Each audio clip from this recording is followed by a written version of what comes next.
இந்த கதவு திறந்து உள்ள போனீங்கன்னா முருகர் இருக்காரு. இதுக்குள்ள தான் முருகரை பற்றி பேசும்போது முருகரே வந்த மாதிரி கரெக்டாக இந்த மேல்கூரையில் மயில் வந்து அமைஞ்சிருக்கு. ரொம்ப அழகாக இருக்குது. ராஜகோபுரத்துடைய மேற்கு வாசலில் நம்ம உள்ளே வந்திருக்கோம். உள்ளே வரும்போது பார்த்தீங்கன்னா ஸ்ட்ரெயிட்டாக இந்த பக்கம் தான் மூலவர் போய் பார்க்கக்கூடிய வழி.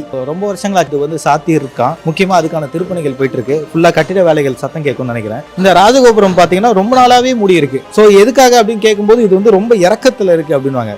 பொதுவாகவே திருச்செந்தூர் கோயில் மட்டும்தான் இறக்கத்தில் ஏறி சாமியை பார்த்து மேலே ஏறி வருவோம். அப்படிதான் இது பாருங்க, கோவில் வந்து இறங்கி இது பாருங்க, இறங்கி ஸ்லோப்ல தான் நம்ம போகிறோம். இந்த கதவு திறந்து உள்ள போனீங்கன்னா மூலவர் வந்து ஒரு பிரகாரம் சுற்றி வந்த பிறகு மூலவர் இருக்காரு, முருகர் இருக்காரு. இதுக்குள்ள தான். ஸோ அவளுக்கிட்ட நம்ம இருந்து பார்க்குறோம். ராஜகோபுரம் வழியாக உள்ளே வந்தீங்கன்னா இந்த கதவு திறக்கப்பட்ட பிறகு ஒரு பிரகாரம் தாண்டினவுடனே முருகரை போய் பார்க்கலாம். திருச்செந்தூர் ராஜகோபுரத்துடைய மேற்கூரையில் நான் இப்போ இருக்கேன். நம்ம கீழே வந்து திருப்பணிகள் நடக்கும்போது பார்த்தோம். அப்படியே நாங்கள் மேலே ஏறி வந்திருக்கோம்.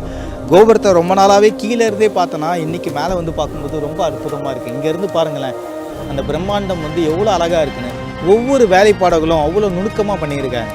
பார்க்கும்போது அவ்வளோ சந்தோஷமாக இருக்குது. ஸோ மேற்கூரையிலேருந்து அப்படியே என்னை சுற்றி இப்படி திரும்பி வந்து பார்க்கும்போது கடல், திருச்செந்தூர் ஆண்டவருடைய கடல் தெரியுது.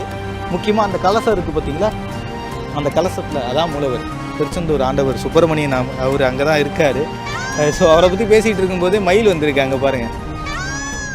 ஸோ கிட்டத்தட்ட 3 மைல், இங்கே ஒரு மைல், அதை தாண்டி பின்னாடி 2 மைல் இருக்குது. முருகரை பற்றி பேசும்போது முருகரே வந்த மாதிரி கரெக்டாக இந்த மேல்கூரையில் மயில் வந்து அமைஞ்சிருக்கு. ரொம்ப அழகாக இருக்குது. நாங்கள் கீழே இருந்து மேலே வந்து பார்க்குறதுக்கு கொஞ்சம் எங்களுக்கு ரிஸ்க்காகவும் பயமாகவும் தான் இருந்தது. பட் கோயில் நிர்வாகம் எங்களுக்கு சப்போர்ட் பண்ணி மேலே கூப்பிட்டு வந்தாங்க. மேலே வந்து பார்க்கும்போது இந்த வியூவும் பயங்கரமாக இருக்குது. கடலை ஒட்டி இந்த கோபுரத்தை இங்கே நாங்கள் பார்க்கும்போது இருக்கக்கூடிய சந்தோஷம் அலாதியான ஒன்று. எவ்வளோ அழகாக அந்த சிற்பங்களை வந்து செதுக்கியிருக்காங்க. அது மேலே வந்து அந்த சுண்ணாம்பு கலவையாக இப்போ உருவாக்கப்பட்ட அந்த கலவையை தான் மேலே பூசியிருக்காங்க.